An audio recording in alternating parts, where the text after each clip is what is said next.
Now, the Manufacturing Indaba is underway in Sandton. Different industry stakeholders have come together to discuss the latest global and local manufacturing trends. On the agenda for South African manufacturers is global competition, digital transformation and skilled workforce and black industrialist collaboration. Business anchor Rofhiwa Madzena is there for us and she joins us now live. Rofhiwa, of course, when we talk about these industries, what's important as well, which we keep repeating, but it is important, is the issue of electricity. Are they discussing that as well? A very good afternoon to you, Masahon. Yes, coming to you from the Sandton Convention Centre for the 10th Manufacturing Indaba. And yes, it's one of the many issues that is being discussed at this year's Indaba, power supply, but also finding solutions. So a lot of the alternative power energy providers, rather, and innovations around alternative forms of energy. So you've got a host of manufacturers in different industries that are contributing to innovative ways to develop manufacturing in South Africa, but also on the rest of the continent. And then you've got a lot of the government stakeholders that are involved as well, funders and other resource providers to small and medium businesses that are emerging. A myriad of manufacturers that are here today, small, medium, you name them, they're here. But one of the important components, Masaho, is also the CSIR, which is a key player in industry as well. We've got Marie Botha. Thank you very much for joining us this afternoon. Let's start with a broad overview of the contribution that the CSIR makes to manufacturing in South Africa. Thank you very much for this opportunity. Our CSIR is one of the largest multidisciplinary science councils on the African continent. And we bring that multidisciplinary aspect into manufacturing as well as a big focus for us.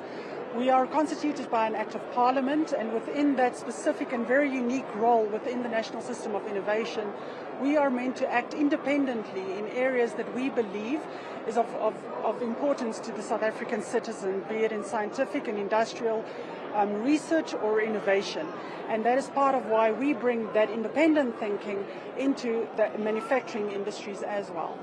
So the main aim, what we do in manufacturing for the South African industry, is we aim to improve their competitiveness through interventions, through focused interventions, so that hopefully we can increase the export opportunities for our industry, as well as identify localization opportunities for the South African industry.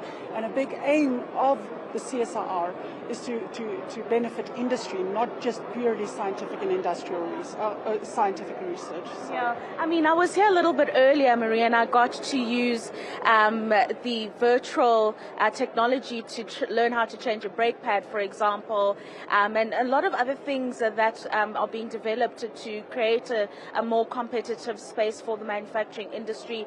Tell us a little bit about the different components. I see there's 3D printing as well, and really just that edge that they would give certain players within manufacturing. Yeah, the virtual reality is always a hit for everybody. So what we do in the Center for Robotics is a lot of process and product optimization, getting digital twins so that that industry can see what it means to manufacture a specific and intricate component, and that's a lot where we use the platforms that are available.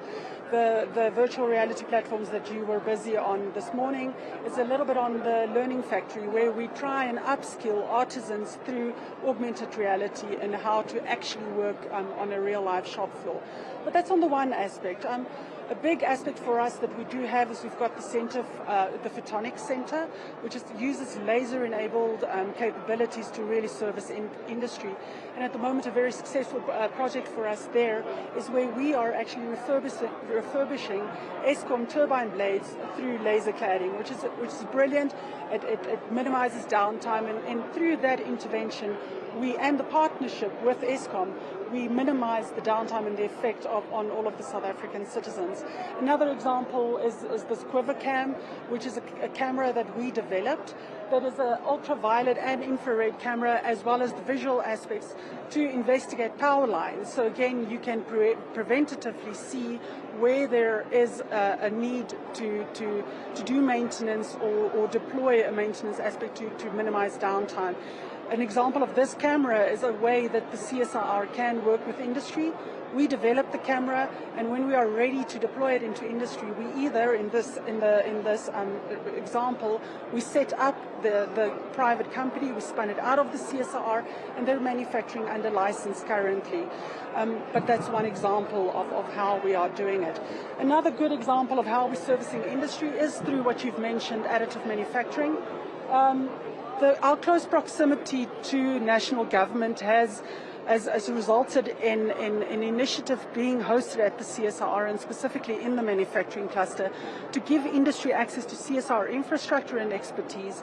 And the one success story of that is the Department of Trade, Industry and Competition hosting an AISI program with us that initially focused on improving the competitiveness of aerospace industry, but has now since migrated into servicing all advanced manufacturing industry. So an element of where we took technology to de-risk for private industry is we printed and designed for additive manufacturing a part that is actually now on an aircraft and it's flying. And that is enabled through this DTIC mechanism where we're getting the technology closer to industry to really help them improve their competitiveness. And I suppose that's the exciting thing about not just this event, but all the work that's being done by organizations like yourselves and related stakeholders across the continent, is that these are innovations that are solving issues around the power crisis, water issues we may have, and other societal issues that really just keep certain communities from advancing. Oh, for sure. I mean, that is the brilliance of working at an organization such as the CSIR. That is our mandate. We're here to service the South African people, and everything that we do is there to alleviate some problem and some very real problem for them. So these type of events such as the Manufacturing Indaba really give us this opportunity to showcase how we operate within the national system of innovation and how we are able to fulfill our mandate. And it's exactly true. It's if every day you wake up and you come to the CSIR and you get to solve something that is of importance to the South African community. So it's a brilliant way of servicing. Yeah, brilliant. Thank you so much for your time, Marie. Masego, that is Marie Botha joining us this afternoon to speak about some of the work that the CSIR do around manufacturing and the collaborative work that they've done, as you've just heard there, with the stakeholders like the DTIC. And it's very exciting to see, Masego, is that it's not just a gathering to discuss all the problems that we are faced with as a country. It is it's an event that showcases some of the solutions that businesses, organizations are coming up with on a daily basis to solve the country's issues, whether it be the power supply issues, whether it be the water issues. And there's a lot of SMMEs here, whether it's food, there are toiletries that are manufactured, jewelry. Earlier on, Masego, I got to play around with some jewelry. So we say it always in a bad context, that South Africa is alive with possibilities. But in the good context, South Africa is literally alive with possibilities, Masego, and that is testament here today at the Sandton Convention Center at the Manufacturing Indaba. All right, Rofhiwa Madzena, live for us in Sandton.